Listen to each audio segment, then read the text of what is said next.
بسم اللہ الرحمن الرحیم۔ السلام علیکم ورحمۃ اللہ وبرکاتہ۔ دو عجیب و غریب مچھلیاں۔ حارث بن عبداللہ سے منقول ہے، انہوں نے بیان کیا کہ ایک دن ہم حضرت امیر المومنین علی علیہ السلام کی خدمت میں باب الرحبہ میں بیٹھے ہوئے باتیں کر رہے تھے کہ ہیرا سے آنے والا ایک یہودی ہمارے پاس سے گزرا۔ اس کے پاس دو مچھلیاں تھیں۔ حضرت علی علیہ السلام نے یہودی کو آواز دی اور فرمایا، اپنے والدین کو بنی اسرائیل سے کتنی قیمت پر خریدا ہے؟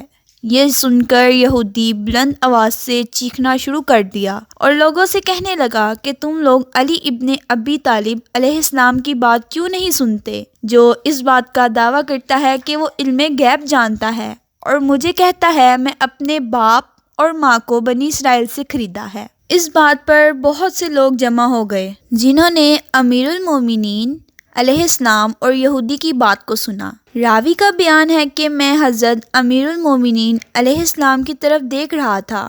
آپ علیہ السلام نے ایسا کلام پڑھا جس کو میں نہ سمجھ سکا۔ حضرت علی علیہ السلام نے ایک مچھلی کی طرف متوجہ ہو کر فرمایا، میں تمہیں قسم دے کر پوچھتا ہوں، تم یہ بتاؤ کہ میں کون ہوں اور تم کون ہو؟ مچھلی فصیح زبان میں گویا ہوئی اور کہا، آپ امیر المومنین علی ابن ابی طالب علیہ السلام ہیں۔ پھر مچھلی نے اس شخص کو متوجہ کیا اور کہا، اے شخص، میں تیرا باپ فلاں بن فلاں ہوں اور فلاں سن میں فوت ہوا تھا۔ تمہارے لیے فلاں فلاں مال چھوڑا اور تمہارے ہاتھ میں فلاں فلاں نشانی ہے۔ پھر امیر المومنین علیہ السلام نے دوسری مچھلی کی طرف متوجہ ہو کر فرمانے لگے، میں تمہیں قسم دیتا ہوں کہ بتاؤ میں کون ہوں اور تم کون ہو؟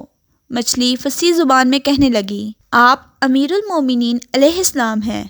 پھر مچھلی اس شخص کی طرف متوجہ ہوئی اور کہا، اے شخص، میں تیری ماں ہوں، فلاں شخص کی بیٹی ہوں، فلاں سن میں فوت ہوئی تھی اور تمہارے ہاتھ پر فلاں نشانی ہے۔ ہم گواہی دیتے ہیں کہ اللہ کے سوا کوئی معبود نہیں، حضرت محمد صلی اللہ علیہ وآلہ وسلم اس کے بندے اور رسول ہیں، اور ہم گواہی دیتے ہیں کہ آپ امیر المومنین علیہ السلام ہیں۔ اس کے بعد مچھلیاں اپنی اصل حالت میں واپس آ گئیں اور یہودی بھی مسلمان ہو گیا اور اس نے کہا، اشہد ان لا الہ الا اللہ وان محمد رسول اللہ وانک امیر المومنین۔